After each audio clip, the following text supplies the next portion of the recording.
ಕೊಬ್ಬರಿ ಒಬ್ಬಟ್ಟು ಮಾಡೋದಕ್ಕೆ ಬೇಕಾಗಿರುವಂಥ ಇಂಗ್ರೀಡಿಯೆಂಟ್ಸು, ಫಸ್ಟ್ ನಮಗೆ ದೊಡ್ಡ ಸೈಜಿಂದು 2 ತೆಂಗಿನಕಾಯಿ ತೊಗೊಂಡಿದ್ದೀನಿ ನಾನು. ಆ 2 ತೆಂಗಿನಕಾಯನ್ನು ಈ ರೀತಿಯಾಗಿ ಒಡೆದು ನೀಟಾಗಿ ಪೀಸಸ್ ಮಾಡಿ ಇಟ್ಕೊಂಡಿದ್ದೀನಿ. ನೋಡಿ, ಈ ರೀತಿಯಾಗಿ ಪೀಸಸನ್ನು ಮಾಡಿ ಇಟ್ಕೋಬೇಕಾಗುತ್ತೆ. ನೆಕ್ಸ್ಟ್ ಅದಾದಮೇಲೆ ನಮಗೆ ಏಲಕ್ಕಿ ಬೇಕು. ನೋಡಿ, ಏಲಕ್ಕಿನೂ ಅಷ್ಟೇ ಒಂದು 6 ಏಲಕ್ಕಿನ ಹಾಕ್ಕೊಂಡ್ರೆ ಸಾಕಾಗುತ್ತೆ. ಏಲಕ್ಕಿ ಒಂದು 6 ಏಲಕ್ಕಿನ ತಗೊಂಡ್ರೆ, ಮತ್ತು ನಮಗೆ ಬೇಕಾಗಿರೋ ಅಂಥದ್ದು ಗಸಗಸೆ 1-2 ಸ್ಪೂನಷ್ಟು ಗಸಗಸೆಯನ್ನು ತಗೋಬೇಕು. ಮತ್ತು ಬೆಲ್ಲ, ನೋಡಿ ಇಲ್ಲಿ ನಾನು ಅರ್ಧ kg ಬೆಲ್ಲನ ತಗೊಂಡಿದ್ದೀನಿ. ಮತ್ತು ಒಬ್ಬಟ್ಟು ಮಾಡೋದಕ್ಕೆ ನಮಗೆ ಎಣ್ಣೆ ಬೇಕು. ನೋಡಿ, ನೆಕ್ಸ್ಟ್ ನಮಗೆ ಬೇಕಾಗಿರುವಂಥ ಇಂಗ್ರೀಡಿಯೆಂಟ್ ಬಂದು ಎಣ್ಣೆ. ನಮಗೆ ಒಬ್ಬಟ್ಟು ಮಾಡೋದಕ್ಕೆ ಎಷ್ಟು ಬೇಕೋ ಅಷ್ಟು ಎಣ್ಣೆನ ತಗೊಂಡ್ರೆ ಸಾಕು. ಮೈದಾ ಹಿಟ್ಟು, ಈ ಮೈದಾ ಹಿಟ್ಟಿನ ನಾವು ನೀಟಾಗಿ ಕಲಿಸ್ಕೋಬೇಕಾಗುತ್ತೆ. ನಾನು ತೋರಿಸ್ತೀನಿ ಹೇಗೆ ಅಂತ. ನೋಡಿ, ನೆಕ್ಸ್ಟ್ ಬೇಕಾಗಿರುವಂಥ ಇಂಗ್ರೀಡಿಯೆಂಟ್ ಬಂದು ಮೈದಾ ಹಿಟ್ಟು.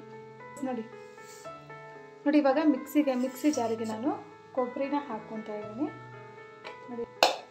ನೋಡಿ ಇವಾಗ ಈ ಜಾರಿಗೆ ನಾನು ಕೊಬ್ಬರಿ ಹಾಕ್ತಿದ್ದೀನಿ. ನೋಡಿ, ನೀರು ಹಾಕ್ದಿರ ನಾವು ಕೊಬ್ಬರಿನ ಮಿಕ್ಸಿಯಲ್ಲಿ ರುಬ್ಕೋಬೇಕಾಗುತ್ತೆ. ನೋಡಿ, ಇವಾಗ ನೀವು ಏಲಕ್ಕಿನ ರುಬ್ಕೊಂಡ್ರೂ ಆಗುತ್ತೆ.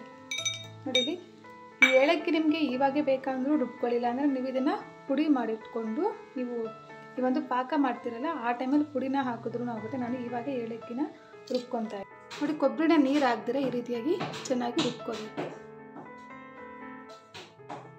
ನೋಡಿ ಫ್ರೆಂಡ್ಸ್, ಇಲ್ಲಿ ನಾನು ಬೆಲ್ಲನ ಪುಡಿ ಮಾಡಿಟ್ಕೊಂಡಿದ್ದೀನಿ. ಹಾಗೆ ಏಲಕ್ಕಿನೂ ಅಷ್ಟೇ ಪುಡಿ ಮಾಡಿಟ್ಕೊಂಡಿದ್ದೀನಿ. ನೋಡಿ, ಸ್ವಲ್ಪ ಏಲಕ್ಕಿನ ರುಬ್ಬಕ್ಕೂ ಹಾಕಿದ್ದೀನಿ ಮತ್ತು ಪುಡಿನೂ ಮಾಡ್ಕೊಂಡಿದ್ದೀನಿ. ನೋಡಿ, ಇವಾಗ ಸ್ಟವ್ ಆನ್ ಮಾಡಿ ಪಾತ್ರೆನ ಇಟ್ಟಿದ್ದೀನಿ. ಈ ಪಾತ್ರೆ ಸ್ವಲ್ಪ ಹೀಟ್ ಆದಮೇಲೆ ಇವಾಗ ನಾವು ಪುಡಿ ಮಾಡಿಟ್ಕೊಂಡಿದ್ವಲ್ಲ ಆ ಒಂದು ಬೆಲ್ಲನ ಆ್ಯಡ್ ಮಾಡ್ತೀವಿ. ನೋಡಿ, ಇಲ್ಲಿ ಬೆಲ್ಲ ಹಾಕಿದ್ದೀನಿ.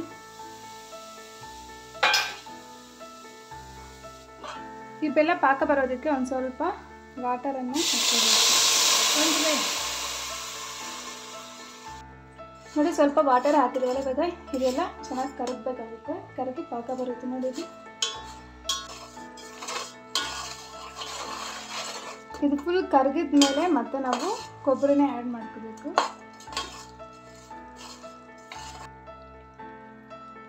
ನೋಡಿ, ಪಾಕ ಬಂದಿದೆ.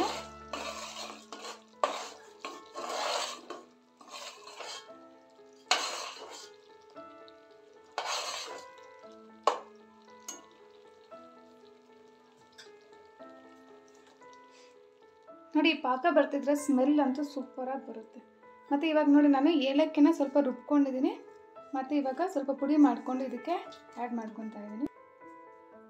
ನೋಡಿ, ನೆಕ್ಸ್ಟ್ ಇವಾಗ ಗಸಗಸೆ. ನೋಡಿ, 1-2 ಸ್ಪೂನಷ್ಟು ಗಸಗಸೆನ ಹಾಕ್ತಾ ಇದ್ದೀನಿ.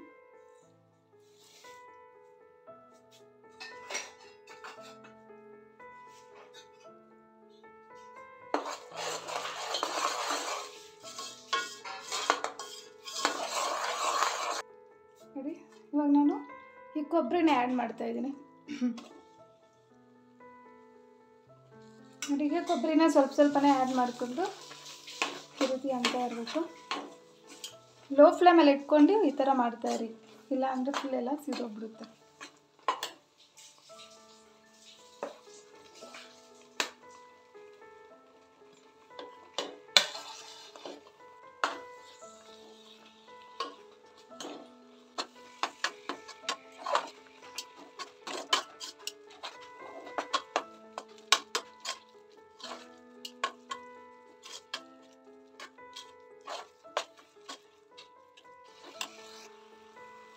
ನೋಡಿ, ಹೀಗೆ ಒಂದು 5 ಮಿನಿಟ್ಸ್ ಲೋ ಫ್ಲೇಮಲ್ಲಿ ಹಾಗೆ ಬಿಟ್ಟರೆ ನಮಗೆ ಈ ಒಂದು ಕೊಬ್ಬರಿ ಒಬ್ಬಟ್ಟು ಪಾಕ ಅನ್ನೋದು ರೆಡಿ ಆಗುತ್ತೆ.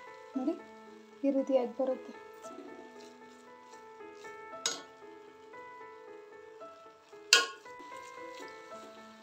ಫೈವ್ ಮಿನಿಟ್ಸ್ ನಾವು ಹೀಗೆ ಬಿಟ್ಟರೆ ನಮಗೆ ಪಾಕ ಅನ್ನೋದು ರೆಡಿ ಆಗುತ್ತೆ. ಪಾಕ ರೆಡಿ ಆಗಿದೆ. ಸೊ ಇವಾಗ ನಾವು ಒಬ್ಬಟ್ಟು ಮಾಡೋದಕ್ಕೆ ಹಿಟ್ಟನ್ನ ರೆಡಿ ಮಾಡ್ಕೊಳ್ಳೋಣ. ನೋಡಿ, ಫಸ್ಟ್ ನನಗೆ ಮೈದಾ ಹಿಟ್ಟನ್ನ ತಗೊಂಡಿದ್ದೀನಿ. ಮತ್ತು ನೀವು ಇದಕ್ಕೆ ಬೇಕಾದರೆ ಚಿರೋಟಿ ರವೆನೂ ಸಹ ಮಿಕ್ಸ್ ಮಾಡ್ಕೋಬೋದು. ನಾನು ಬರೀ ಮೈದಾ ತಗೊಂಡಿದ್ದೀನಿ. ಸ್ವಲ್ಪ ವಾಟರನ್ನು ಆ್ಯಡ್ ಮಾಡ್ಕೊತಿದ್ದೀನಿ.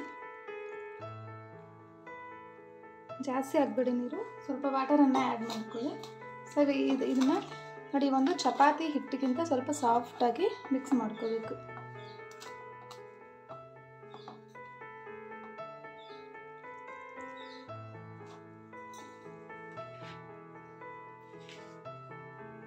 ಮತ್ತು ನೋಡಿ ಒಂದೇ ಒಂದು ಚಿಟಿಕೆಯಷ್ಟು ಸಾಲ್ಟ್, ಜಾಸ್ತಿ ಬೇಡ, ಸ್ವಲ್ಪ ಸಾಲ್ಟನ್ನು ಹಾಕ್ಕೊಳ್ಳಿ.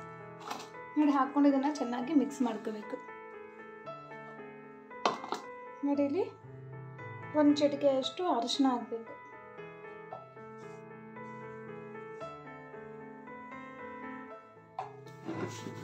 ಇದಕ್ಕೆ ಸ್ವಲ್ಪ ಎಣ್ಣೆನ ಹಾಕ್ಕೊಳ್ಳಿ.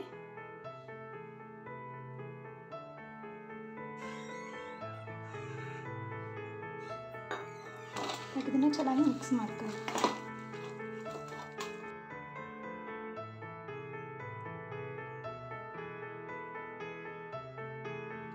ನೋಡಿ ಇದನ್ನು ಹೀಗೆ ಒಂದು 5 ಮಿನಿಟ್ಸ್ ಬಿಟ್ಟರೆ,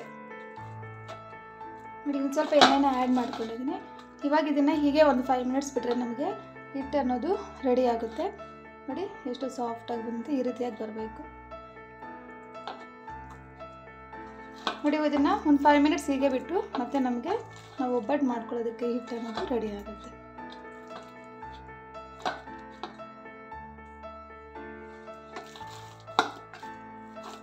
ನಮಗೆ ಹಿಟ್ಟು ಅನ್ನೋದು ರೆಡಿ ಆಗಿದೆ. ಇವಾಗ ನಾವು ನೋಡಿ ಪಾಕ ರೆಡಿ ಆಗಿದೆ, ಹಾಗೆ ಹಿಟ್ಟು ಒಬ್ಬಟ್ಟು ಲಡಿಸ್ಕೊಳ್ಳೋದಕ್ಕೆ ಹಿಟ್ಟು ರೆಡಿ ಆಗಿದೆ. ಇದು ನೋಡಿ, ಇದು ಈ ಮುಚ್ಚಳ ತೆಗೆದ ತಕ್ಷಣ ಈ ಸ್ಮೆಲ್ಗೇನೆ ಒಬ್ಬಟ್ಟು ತಿನ್ನಬೇಕು ಅನಿಸ್ತಿದೆ. ನೋಡಿ ಗಮ್ ಅಂತಿದೆ ಸ್ಮೆಲ್. ಇವಾಗ ನಾವು ಇದನ್ನು ಚಿಕ್ಕ ಚಿಕ್ಕ ಉಂಡೆ ಮಾಡ್ಕೋಬೇಕು. ನಿಮಗೆ ಎಷ್ಟು ಒಬ್ಬಟ್ಟು ಬೇಕೋ ಅಷ್ಟನ್ನು ಮಾಡ್ಕೊಂಡು ನೀವು ಆಲ್ಮೋಸ್ಟ್ ಇದು 1 ತಿಂಗಳು ಇರುತ್ತೆ. 1 ತಿಂಗಳು ಹಾಗೆ ಬೇಕಂದರೆ ಫ್ರಿಜ್ಜಲ್ಲೂ ಇಟ್ಕೋಬೋದು. ನೋಡಿ ಈಗ ಚಿಕ್ಕ ಚಿಕ್ಕ ಉಂಡೆನ ಮಾಡ್ಕೊತಿದ್ದೀನಿ ನಾನು. ಮಾಡ್ಕೊಂಡು ನಾವು ಇದನ್ನು ಲಟ್ಟಿಸ್ಕೊಂಡು ಒಬ್ಬಟ್ಟನ್ನು ಪಾಕ ನೀವು 1 ಮಂತ್ ಹಾಗೆ ಫ್ರಿಜ್ಜಲ್ಲಿ ಬೇಕಾದರೂ ಸ್ಟೋರ್ ಮಾಡಿ ಇಟ್ಕೊಂಡು ನಿಮ್ಗೆ ಯಾವಾಗ ಬೇಕೋ ಆವಾಗ ಒಬ್ಬಟ್ಟು ಮಾಡ್ಕೋಬೋದು. ನೋಡಿ ಇವಾಗ ನಾವು ಒಂದು ಪೇಪರನ್ನು ತಗೊಂಡು ಅದಕ್ಕೆ ಈ ರೀತಿಯಾಗಿ ಎಣ್ಣೆನ ಹಚ್ಕೋಬೇಕು. ನೆಕ್ಸ್ಟ್ ಇವಾಗ ನಾವೇನು ಒಂದು ಹಿಟ್ಟಿದೆಯಲ್ಲ, ಸೊ ಆ ಹಿಟ್ಟನ್ನು ಈ ರೀತಿಯಾಗಿ ಮಾಡಿಕೊಂಡು ಈ ಒಂದು ಪಾಕ ಇದೆಯಲ್ಲ, ಪಾಕದ ಉಂಡೆಯನ್ನು ಮಿಡಿಲಲ್ಲಿ ಇಟ್ಟು ಈ ರೀತಿಯಾಗಿ ಕ್ಲೋಸನ್ನು ಮಾಡ್ಕೋಬೇಕು.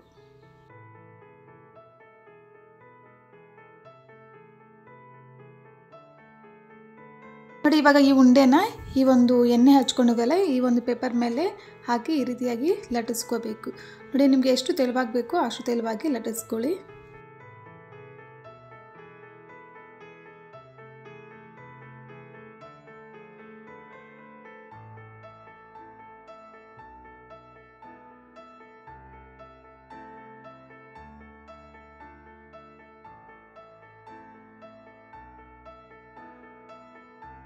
ಇವಾಗ ನೀವು ಇದ್ರ ಮೇಲೆ ಇನ್ನೊಂದು ಟ್ರಾನ್ಸ್ಪರೆಂಟ್ ಪೇಪರನ್ನು ಹಾಕಿ ಲಟ್ಟಿಸ್ಕೊಡಿ, ಇನ್ನೂ ತೆಳುವಾಗಿ ಬರುತ್ತೆ.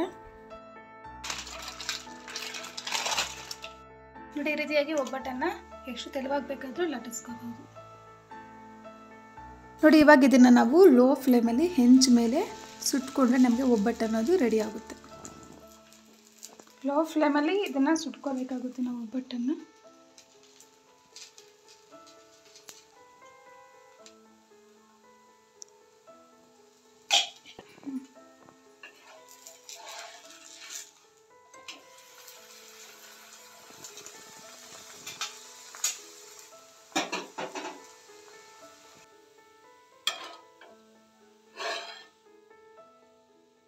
ಇರುವಂಥ ಒಬ್ಬಟ್ಟು ನಮಗೆ ರೆಡಿ ಆಯಿತು.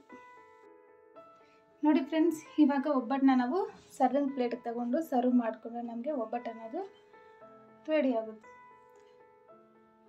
ನೋಡಿದ್ರಲ್ಲ ಫ್ರೆಂಡ್ಸ್, ಒಬ್ಬಟ್ಟು ಮಾಡೋದು ಹೇಗೆ ಅಂತ. ಈ ವಿಡಿಯೋ ನಿಮಗೆ ಇಷ್ಟ ಆಗಿದೆ ಅಂದ್ಕೊಂಡಿದ್ದೀನಿ. ಇಷ್ಟ ಆಗಿದೆ ಲೈಕ್ ಮಾಡಿ, ಶೇರ್ ಮಾಡಿ, ಹಾಗೆ ಸಬ್ಸ್ಕ್ರೈಬ್ ಮಾಡೋದನ್ನು ಮರಿಬೇಡಿ. Thank you.